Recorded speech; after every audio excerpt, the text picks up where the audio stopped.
gustou aqueles carballos, formacións tan chulas que había ali. Chulísimo. Pois todo eso que vimos, eso vai ser destruído, porque van meter unha pista unha pista mineira, non? E un recurso que, se estoupamos, por así decir, cunha canteira, pois perdemos irreversiblemente para sempre. Co valor faunístico, xeolóxico, casi seguro que arqueolóxico. Unha subida moi rápida,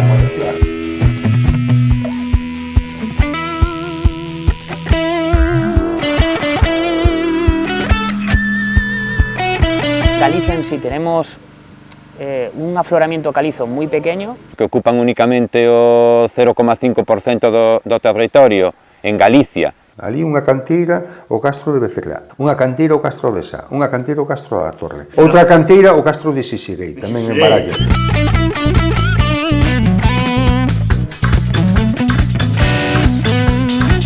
Estas son as típicas covas que puderon ser de abrigo, que unhas e outras, as da baixo, e as de arriba están comunicadas. É unha zona que se caracteriza fundamentalmente porque ten sustrato calcáreo, que é o que quere precisamente explodir a mina, non? Os únicos entornos onde podemos atopar restos de animais fosilizados, que son as únicas oportunidades que temos de achegarnos a poder coñecer a fauna que habitaba durante o Pleistoceno aquí en Galicia. Que hemos desobstruido un pequeño paso de 40 por 80, que entramos, es una gatera, un laminador muy estrecho, pero dentro no entró nadie, de momento. Están sedimentados y dentro de lo que es la cavidad, las partes inferiores está todo lleno de sedimentos. Estas covas que é un hábitat de interés comunitario tamén, as covas non explotadas polo turismo.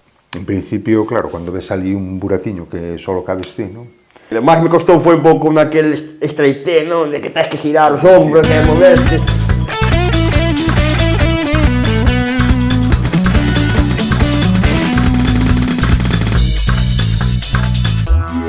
Aí, non está casi nada, xa está nada, 2 metros, nada.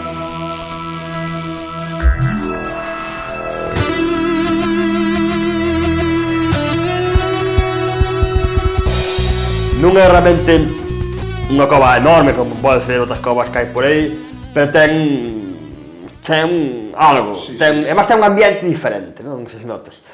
Nun entorno, non, que prácticamente virse, non? Es que apenas foi alterado. Sí. Dentro de ella, pues sí que nos encontramos esas formaciones que pensamos que era pequeña al principio y hemos encontrado grandes coladas y grandes formaciones que tienen su desarrollo, y a partir de ahí pues vemos que tiene un interés espeleológico ya en sí lo que es la zona. E como un sistema kárstico ou macizo, sabemos que ese monte seguramente conteña outras galerías, outras bocas que hoxe en día son descoñecidas e que podan efectivamente conter recheos sedimentarios con maior potencial arqueolóxico ou paleontolóxico. Falta por descubrir un montón de cavidades que puede haber en la zona, porque tenemos un montón de caliza, un montón de sedimentos que sí que habría que estudiarlos más en profundidad y más a fondo, ¿no? Que es lo que nos interesa.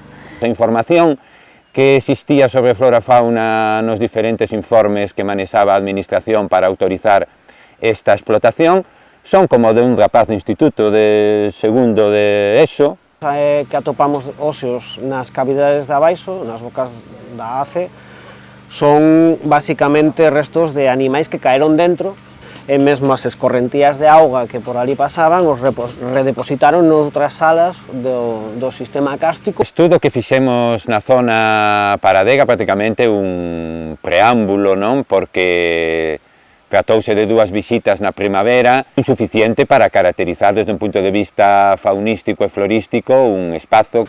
En cambio, a Cova das Chollas é un tanto diferente. Sorprendeu, por unha banda, o gran desenrolo desa fisura, que se divide en numerosos pisos, e o achadego de fósiles, este caso sí, de época pleistocena, de varios animais, a mandíbula dun úrsido, dentes de carnívoros como lobo, incluso fragmentos de mandíbulas de algún herbívoros. E non hai preocupación ninguna por salvaguardar un patrimonio común, non? E a partir de aí está claro que hai un interese en sacar adiante un interese económico. Pois un veciño, pois, me dixo, nos extraña que quieran montar unha canteira aí porque non lle van deixar, que hai unhas covas. Fai 50, 60 anos, porque aquilo estaba todo moi limpiño, non? Moi limpiño, andaban as cabras, e as ovellas, estaba, claro, pastoreada, e había xente.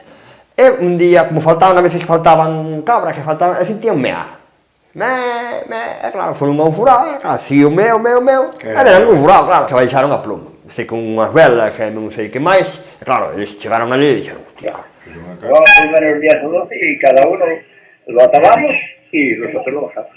Y después había otra más grande que está casi arriba del todo, por al lado de un pinar que hay, casi arriba del todo, pero ahora ya no lo conozco, porque eso ya está tapado. Bueno, aquí ya estaba pelado, que andaba siempre el rebaño y iban comiendo las cabras y todo eso. Un montón de referencias orais, non? Aparte xa dos restos estos paleontolóxicos, non? Que Arturo de Lombera e esta xente pois localizou fai un par de anos, pois, bueno, hai moitísimas referencias de pinturas, non? Cando xa che falan, non, é que había liñas, che falan varias personas, son de color vermello, están nesta parte da cova, que supoñemos que será ocre, e despois tamén hai moitísimas referencias a figuras de animais, vacas pintadas, nos comentou unha señora, non? Dibujados en las paredes, claro, y había una animal o una oveja muerta, pero luego el esqueleto. E outra que falta para descubrir. Exactamente. Hai potencial para descubrir máis. Claro, eso digo, claro.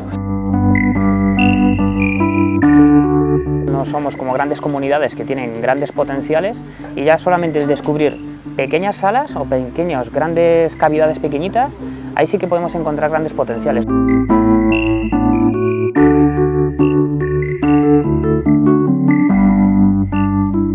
O potencial este é grande, non? Entonces aquí patrimonio pois ten que actuar, non? A nivel arqueolóxico e paleontolóxico, xa independentemente do valor natural e do valor paisaxístico que falábamos antes, que se autorice esa explotación mineira, pois é unha completa responsabilidade. Lo que estamos valorando de que ya de lo poco que tenemos, que pueden tener interés paleontológico, interés arqueológico, pues estudiarlo más, intentar fomentarlo lo máximo posible y intentar cuidarlo. Sí que sei que hai outros territorios onde o calcario é moito máis abundante e o impacto da extracción é moito máis leve.